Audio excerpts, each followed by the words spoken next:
Students आगे बढ़ते हुए अब हम करेंगे उदाहरण 2।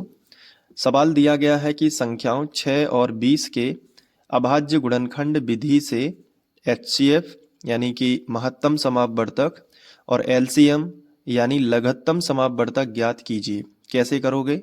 सबसे पहले जो संख्याएं दी गई हैं उनको लिख लो। तो हम हेडिंग डालेंगे दी गई संख्याएं और वो संख्या हम लिखेंगे 6 और 20। ठीक है, तो ये हमने सबसे पहले संख्याएं लिख ली। अब क्या करना पड़ता है? देखो, चाहे एचसीएफ निकालना हो हमें, चाहे एलसीएम निकालना हो, हमें सबसे पहले उनके अभाज्य गुणनखंड निकालने होते हैं। तो हम यहाँ पे हेडिंग डालेंगे संख्या 6 के अभाज्य गुणनखंड। तो हमने इस तरीके से लिख लिया 6 के अभाज्य गुणनखंड। अब बराबर का चिन्ह लगा देना है। अब 6 के अभाज्य गुणनखंड निकालना है, तो रफ पेपर का यूज कर लेते हैं। गुणनखंड निकालना मैंने आपको अलग से सिखाया है। यदि आप क्रम से देख रहे होंगे तो बन रहा होगा, और अगर नहीं बन रहा है तो एक बार क्रम से वीडियोस देखिए, डिस्क्रिप्शन में प्लेलिस्ट की लिंक दे दूंगा। यहाँ पे लिखा है 6। तो पहले मैंने बोला था कि सबसे पहले तुम 2 से भाग देने की कोशिश करना। अगर 2 से भाग ना जाए तो फिर 3 से कोशिश करना, फिर 3 से भी नहीं जाता है तो फिर 5 से कोशिश करना। पहले 2 से कोशिश कर लो। 2 तिया 6, कितने बार गया? 3 बार। तो अब 3 से ही जाएगा, तो 3 एकम 3। तो 6 के अभाज्य गुणनखंड कितने आ गए? ये किनारे पे आ जाते हैं, 2 गुणित 3। तो यहाँ पे लिख लेना 2 गुणित, और यहाँ पे लिख लेना 3। समझ में आ रहा है ना?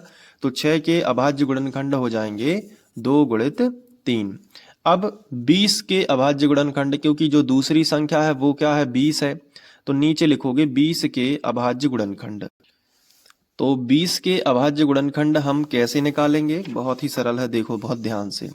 सबसे पहले जो संख्या 20 है, मैं रफ पेपर पर वो संख्या लिख लेता हूं। जैसे हमने लिख लिया 20, ठीक है। अब 20 के अभाज्य गुणनखंड निकालना है तो पहले 2 से ट्राई करना है। तो 2 से भाग देने का मतलब होता है उस संख्या का आधा करना, यानी 20 का आधा कितना हो जाता है? 10, ठीक है। और फिर 2 से भाग करेंगे तो फिर 10 का आधा 5 हो जाएगा। अब 5 का आधा नहीं होता क्योंकि दशमलव में नहीं चाहिए, तो फिर 5 से ही भाग दे दो। 5 एकम 5। तो पहले 2 से भाग दिया तो 10 बार गया, फिर 2 से भाग दिया तो 10 में 2 पंचे 10, 5 बार चला गया। फिर 5 में दिया तो 5 एकम 5। अब जो 20 के अभाज्य गुणनखंड आए हैं ना, 2, 2 और 5, वो तुम यहाँ पे लिख लेना। पहले लिखोगे 2, फिर लिखोगे 2, और फिर क्या लिख लोगे? 5। तो 2 गुणित 2 गुणित 5, तो ये हो जाएंगे आपके 20 के अभाज्य गुणनखंड। अब 6 के अभाज्य गुणनखंड निकाल लिए, 20 के अभाज्य गुणनखंड निकाल लिए। अब 20 के अभाज्य गुणनखंड को थोड़ा सा और अच्छे से लिख लो। और अच्छे से लिखने का मतलब क्या होता है? जैसे देखो यहाँ पे दो दो बार लिखा है ना, तो ऐसा भी लिख सकते हो कि जितने बार लिखा है उतने की घात उस संख्या के ऊपर। दो बार लिखा है तो 2 के ऊपर 2 की घात लगा दो। तो हम कह दें इन दोनों का इकट्ठा लिख दिया हमने। और गुणित कितना लगा देना है? तो गुणित लगा देना है 5। तो 20 के अभाज्य गुणनखंड अब हो जाएंगे 2 के ऊपर 2 की घात और गुणित कितना? 5। Very good. अब क्या करना है? अब एचसीएफ निकालना है और एलसीएम निकालना है। तो सबसे पहले एलसीएम निकाल लो। चलो, तो क्या लिखोगे? एलसीएम। एलसीएम किसका? एलसीएम जो संख्याओं का एलसीएम ज्ञात करना है कोष्टक में, वो दोनों संख्याएं, जैसे 6 और कॉमा लगा दो बीच में और फिर क्या लिख दो? 20। तो 6 और 20 का क्या निकालना है? एलसीएम। एलसीएम कैसे निकालते हैं? शुरू से बिल्कुल लिखते हैं, मतलब यहां से पहली संख्या के अभाज्य गुणनखंड से लिखना स्टार्ट करते हैं और दूसरी संख्या के अभाज्य गुणनखंड के आखिरी अंक तक लिखते हैं। अब इसमें लिखना क्या होता है? सबसे ऊंची घातों को, और रिपीट नहीं करना होता है। यानी अभाज्य गुणनखंड की जो है सभी घातों को सब सर्वश्रेष्ठ यानी सर्वोत्तम या सर्वोच्च घातों को लिखना है। तो वैसा मत याद रखो, सीधा याद रखो। जैसे यहां से लिखना शुरू करोगे, लेकिन जैसे तुम्हें 2 मिल गया तो 2 की सबसे ऊंची घात तो नहीं है नीचे, तो कहा कि 2 से बड़ी क्या है? 2 के ऊपर 2 की घात। तो इस 2 को नहीं लिखना, ये 2 के ऊपर 2 की घात जो सबसे ऊंची है उसको लिखना है। मतलब जो बड़े बड़े हैं उन्हीं को लिखो। फिर 2 के बाद आगे बढ़ोगे। अब ये 2 तो नहीं लिखना क्योंकि उसका बड़ा भाई लिख गया है। बड़ा भाई मतलब ऊंची घात लिख गई है। अब इसके बाद कौन आया? 3 आया। तो 3 जो है उससे बड़ा तो नहीं है नीचे, नहीं है, तो इसी 3 को लिख लो। तो 3 लिख लिया। अब नीचे आ जाओ, ठीक है। तो 2 के ऊपर 2 की घात तो लिख गई है, तो रिपीट नहीं करना है, 2 बार नहीं लिखना है, लिख गई है तो फिर इसको छोड़ दो, फिर यहां आ जाओ, क्या लिखा है 5। अब 5 की ऊंची घात तो है नहीं, तो यही आ जाएगा 5। तो इससे क्या समझ में आना आया है कि सबको लिखना है और उनकी ऊंची घातों को लिखना है और रिपीट नहीं करना है। तो जैसे हमें 2 मिला था, तो 2 से कहा कि भाई साहब तुमसे ऊंची घात तो नीचे है, 2 के ऊपर 2 की घात, तो इस 2 को नहीं लिखा, 2 के ऊपर 2 की घात को लिख दिया। फिर कौन मिला, 3 मिला, तो 3 से ऊंची घात तो नीचे नहीं मिली, तो वो 3 लिखना ही पड़ेगी। फिर नीचे आ जाएंगे तो 2 के ऊपर 2 की घात लिखी है, तो ये तो लिख गई थी, तो अब फिर इसको छोड़ दिया, फिर किसको लिखा, 5 को लिखा। तो यात्रा शुरू यहां से करनी है, पहली संख्या के अभाज्य गुणनखंड से चलते जाना है, बस चेक करते जाना है कि कोई ऊंची घात तो नहीं है या फिर कोई रिपीट तो नहीं हो रहा। तो यहां से शुरू किया और इस तरीके से एलसीएम, अब इसको सॉल्व करना पड़ता है। जैसे 2 के ऊपर 2 की घात है, तो इसका उत्तर तो 2 गुणित 2 होगा, तो ऐसे खोल के लिख दो ताकि गलत ना हो, कई बच्चे गलती कर देते हैं, 2 गुणित 2।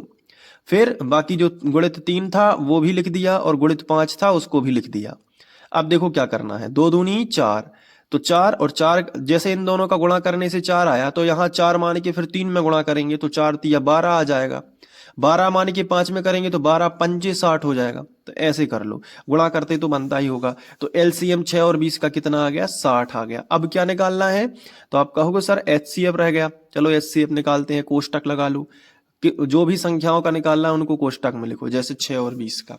एचसीएफ क्या कहता है कि दोनों संख्याओं की जो अभाज्य गुणनखंड है, मतलब ये वाले और ये वाले दोनों संख्याओं के अभाज्य गुणनखंड में जो उभयनिष्ठ होता है और उसकी सबसे छोटी घात, तो इन दोनों में ऐसी कौन सी संख्या है जो दोनों में हो, बिना घात के बताओ, जो दोनों में हो। तो देखो संख्या घातों से कोई लेना देना नहीं है, पहले उभयनिष्ठ संख्या देखो।